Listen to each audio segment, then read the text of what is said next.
Right now, we were standing by for a news conference by the National Transportation Safety Board about that deadly train derailment in Philadelphia. Earlier today, we learned that 8 people are now confirmed dead, including Bob Gildersleeve, who lived near Baltimore. At this point, everyone aboard that train has been accounted for, and of the hundreds injured, 16 people are still in the hospital. ABC 7's Brad Bell live in Philadelphia tonight with the latest on the investigation. Brad.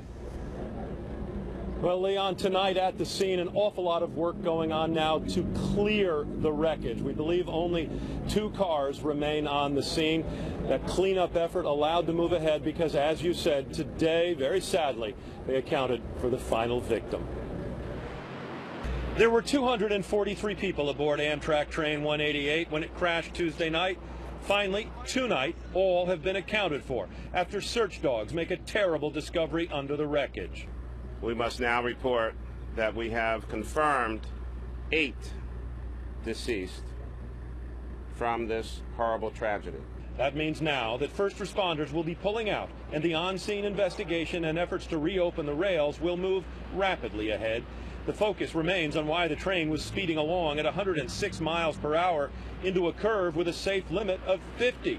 Philadelphia's mayor is confirming that engineer Brandon Bastian declined to give detectives a statement, and he's had harsh words for the engineer. I don't think that any common sense, rational person would think that it was okay to travel at that level of speed, knowing that there was a pretty significant restriction. Bastian's lawyer says the train driver suffered a concussion in the wreck and doesn't remember what happened. NTSB investigators want to speak to Bastian and say they will consider all possible explanations. We certainly are not going to prejudge the investigation at this point. Everything is on the table. Now we are expecting to hear the latest from the NTSB. Coming up now at 5:30, we know among the things they were looking at today was the forward-looking video camera from the locomotive. We don't know if they're going to report to us about what they see on that camera. We can also tell you that the CEO of Amtrak says that full service on these rails, meaning the connection from D.C. to New York, will happen again Tuesday. Full service will be restored on these tracks by next Tuesday, according to Amtrak's CEO. In Philadelphia, Brad Bell, ABC 7 News. Leon, Allison. All right, Brad. Now, friends of the Naval Academy midshipmen killed in this accident call this a tragic loss for the community.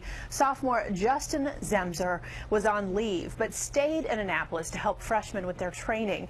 He was heading home to New York when that train derailed. Coaches and teachers today say he was destined to be an elite Navy SEAL. His roommates say they will miss his leadership and his sense of humor. He was the best. I mean, he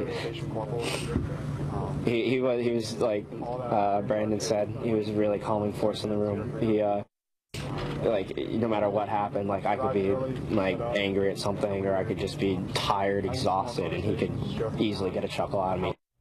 Zemser will officially be an honorary graduate of the class of 2017. His funeral will be held tomorrow in New York. Today, as Brad mentioned, Amtrak announced that it hopes to have full service restored along the Northeast Corridor on Tuesday. And we are still standing by for that press conference by the National Transportation Safety Board, and we will bring that to you live right here as soon as that begins. Now, coming up at 6 tonight, more questions about Amtrak's funding on Capitol Hill today. Hear what the Speaker of the House had to say in response to the questions.